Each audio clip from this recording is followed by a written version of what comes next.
আমি ওর অভিনয়ের ভক্ত।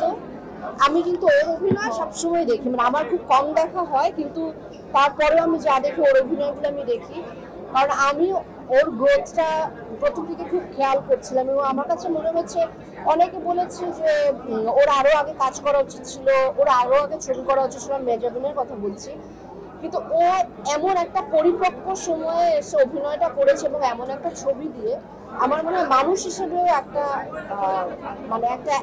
মানে একটা জার্নির প্রয়োজন আছে এবং সেই জার্নিটাও কমপ্লিট করেছে। সেই জন্য এরকম ছবিতে এরকম ভালো অভিনয় করতে পেরেছে। তো আমি আসলে আমার এখনো গুজবাম্পস হচ্ছে ওর যখন কান্না, ও যখন কাঁদে, বা ওর যখন সিঁদুর মুছে দেয়, শাখা ফেলে দেয়, আমার একবারও মনে হয়নি যে মেহেজা কিন্তু আসলে অন্য একটা গোত্রের মানুষ। ও এই সনাতনী সম্প্রদায়কে আসলে দেখেনি, দেখেও বড় হয়নি বা এই এক্সপিরিয়েন্সটাও নেয়নি। কিন্তু একজন অভিনেতার আসলে সবচেয়ে বড় জায়গা বোধহয় এটাই। আর শেষে আসলে কিছু বলবার নেই, তবে শেষে যেই মেসেজটা আছে আসলে সেটা সবচেয়ে বড় মেসেজ আমার মনে হয়। এর উপরে আর কোনো মেসেজ হতে পারে যে আমরা সবাই মানুষ, এবং এই সময়ে এসে এরকম একটি ছবি, এরকম মেসেজ খুব দরকার বলে আমার মনে হয়েছে।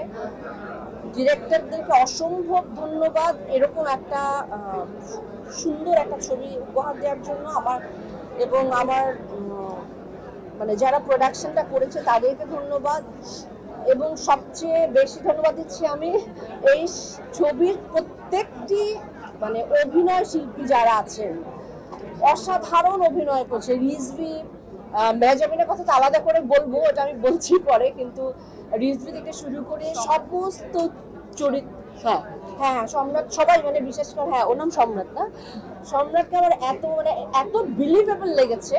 এটা আসলে খুব ভালো একটা স্ক্রিপ্ট না হলে, চিত্রনাট্য না হলে এটা সম্ভব হয় না সবার এত এনগ্রসড হয়ে অভিনয় করা। ছবিটা অসম্ভব এনগ্রসিং, এবং আমি যতক্ষণ সিটে বসেছিলাম আমি দর্শক হয়ে দেখেছি এবং আমার কাছে মনে হচ্ছিল যে এরপর কি হবে, এরপর কি হবে। আমি কিন্তু চোখ ব্লিঙ্ক করতে পারছিলাম না। আমাকে পাশে পপকর্ন দেবার জন্য বলছিল যে পপকর্ন এনে দিব। আমার মনে হচ্ছে না, এই ছবি আমি পপকর্ন খেতে খেতে দেখতে পারবো না, আসলে দেখা যাবে না। আর সবশেষে আমি মেহজাবিনের কথা বলবো, যার মালতীর কথা বলবো। ইনফ্যাক্ট আমার কাছে এখন ওকে মালতী হিসেবে আমি ওকে ওর জার্নিটা আবার শুরু করবো, এবং আমি চাই যে ওকে আরো এরকম খুব অর্থবহ ছবিতে আমি আরো এরকম দেখতে চাই, অনেক অনেক বেশি দেখতে চাই। কারণ ও যা এক্সপিরিয়েন্স, আমি বারবার এটাই বলছিলাম যে ও কবে এত এত পরিপক্ক একজন অভিনেতা হয়ে দাঁড়িয়েছে আমি নিজেও বুঝতে পারিনি। কিন্তু আমি ওর গ্রোথটা আমি সবসময় খেয়াল করতাম। অসাধারণ করেছে এবং আমি ওর তো একটা ফ্যান ফলোয়ার্স আছে।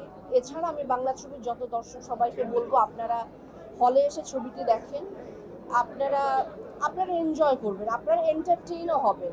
কারণ দুঃখ, কষ্ট, আনন্দ সবকিছু দিয়ে কিন্তু এন্টারটেইন হওয়া যায়। আমি বাংলা ছবি সবাই দর্শকদেরকে বলবো যে আপনারা হলে এসে ছবিটি দেখুন, সেটা আমি বলবো। মেহজাবিন অসাধারণ। I am so proud of you, মাশাআল্লাহ, so proud of her. You deserve it. Thank you.